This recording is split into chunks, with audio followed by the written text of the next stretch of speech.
Thank you, Reverend Jeannie, for that meditation. I'm trying to find words to introduce the speaker today. So I guess I've done it. Good afternoon. Good afternoon. You know, I really depend on you all to bring the talk to me, you know. And so who was the last person here today? Ann. Thank you. Okay. My talk is now complete. You know, being a spiritualist, you know, is such a benefit. You know, one of the things that people dread the most is the change that they call death. And we know that the only thing with death is change, and that we change our form, and we are in an environment that is invisible. And some of the things I found out about being spiritual is that you can't hide yourself. Every person that you meet lets you know who you are. And what a blessing that is, you know. Not only do you see things that are irritating, but you also see things that are pleasant. And you know, every time you go through a evolution or evolving or anything like this, you're going to go through what they call a breaking down period. And that breaking down period is not very pleasant. You may even find yourself crying, and gosh, good forbidden men to cry, you know. But I found out that was a very good release, you know, and I relate that to the rains that we have. It nurtures the earth, and that nurtures me and everything. And then, well, what am I going to do that's going to be different? And we have this ability called psychic ability, you know, of imagination. And how many have you heard, oh, it's just your imagination? And so that's one of the things that we are going to change in the development, that imagination is real. You can't see anything that you see in the physical world that has not gone through imagination. Even the chairs that you're sitting in, at one time there were no chairs. Someone had an idea, an image, and now look at all the chairs we have today. Growing up, you know, there was a time we didn't have no telephone. And the first telephone that come along, I had to pick it up there and see if anybody's on the line. And then there's a certain number to call, to say to the operator to call, you know. Now look at today. Look at the phenomena that has taken place from that to what we have today. And I know if my father was alive right now, you wouldn't get him off the couch at all, because he'd be watching TV all 24 hours. And when TV started up there, it was only on a couple hours at a time, then it would go off and come back on again. I can just imagine the kids today, they have all these cell phones and TVs, they'd probably be berserk right now. Well, and everything. And so, but you know, the thing here is that we have a purpose in life. And you know, that purpose is not physical with you at one time. And how many times have we asked ourselves, why am I here, and what am I to do? You know, we all have a purpose. And you know, when you get to this purpose here, is that how do we go about doing that? Because the ideas that you have are not being related to anyone. They don't. When you say a change that you want to take place, they look at you strange and think you should be someplace where they do mental consolation and everything.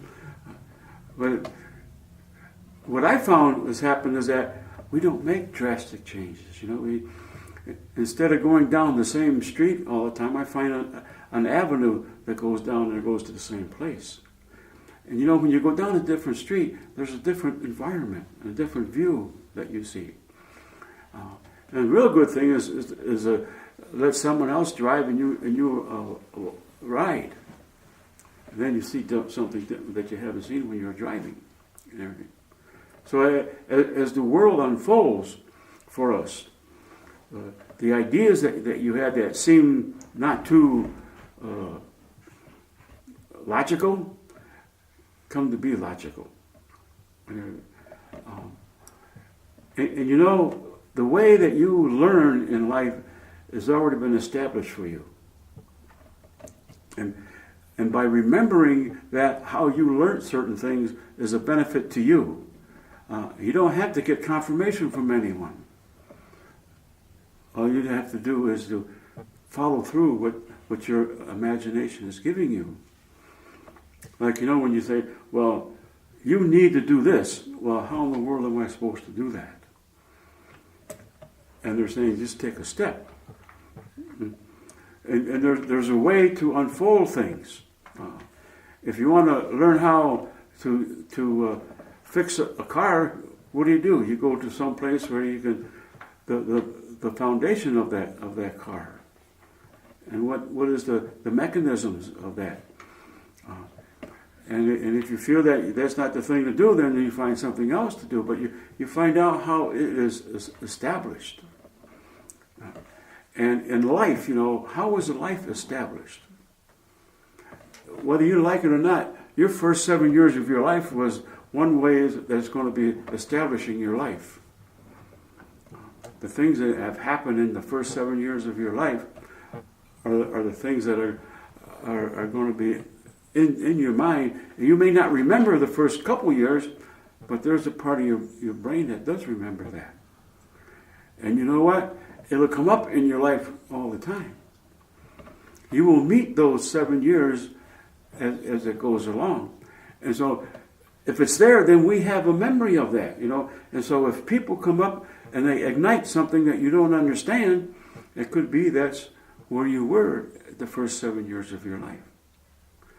Have you ever figured out that you meet someone and say, why am I like this with that person? Why did that person do this, you know?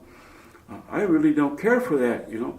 It could very well be that you were living that at one time. And so how do we figure out if we were living that at one time?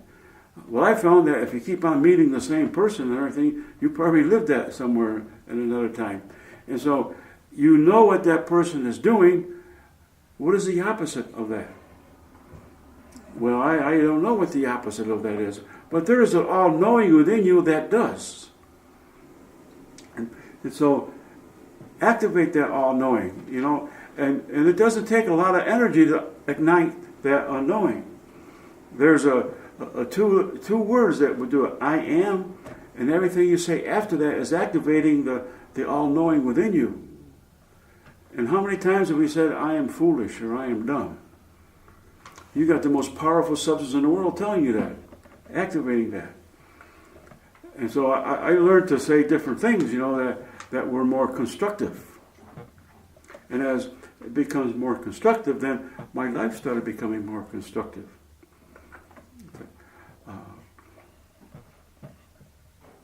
We don't realize how powerful we are. And the energy that is igniting within each and every one of you is giving you your purpose.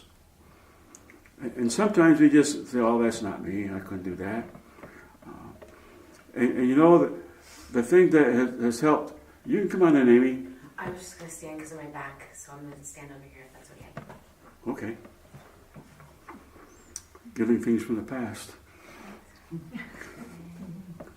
And so as we develop our abilities to understand where we're going and where we have been, you know, we talk about going beyond. Well, going beyond is also going before. And where was I before? And I'm not talking about past lives. I'm talking about at birth, during birth. You know, that's all in your brain. That's there. And we're really finding this out with the beings that are being born right now. What their parents are going through, they went through. And we had a person here at the chapel was coming to the classes, and she was pregnant, and we figured out a name that we wanted to, you know, and it came out to be the Daughter of God. And she came to every development class that we had. When that child was born, it was really nice and pleasant. She was a real pleasant person to be around and everything like this. Well, the mother got pregnant again because she didn't come to no classes and everything. And the child she had was very opposite of what the other one was. She was an irritating person to be in, you know. And so that told me, it says, well, the development class was pretty good at one time, you know. And I told her that, you know, and she says, yeah, I know. And it's nice to be able to talk to people like this, you know. And so the energy that you have within you and the things that you are about to do, you know, are very enlightened. You are enlightened. And I found one piece of advice if you have an idea that you want to do, you know, I wouldn't go and tell people about it. Just go and do it. And then people will ask you, how'd you do that? Then you got them. You know, you're a fisherman. You got them. You got the hook out there, and you got them and everything. But if you go out there and tell them how you did it, it's not going to work. Besides, they have all kind of different ideas that are better than yours, and they let you know that and everything. And so what you do is you start thinking about their ideas, and you lose track of your ideas. So, you know, each one of us have a healing energy within us, and you're all alive here right now today.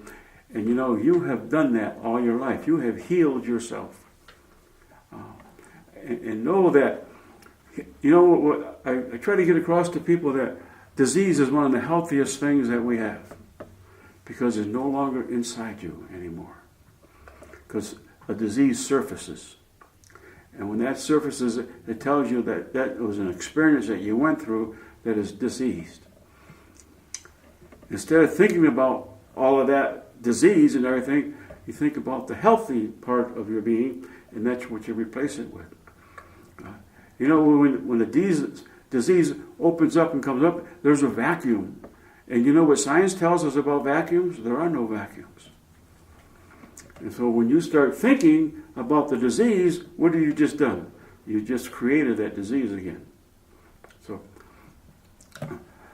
and so I want to leave you here today is that each one of you have a mission.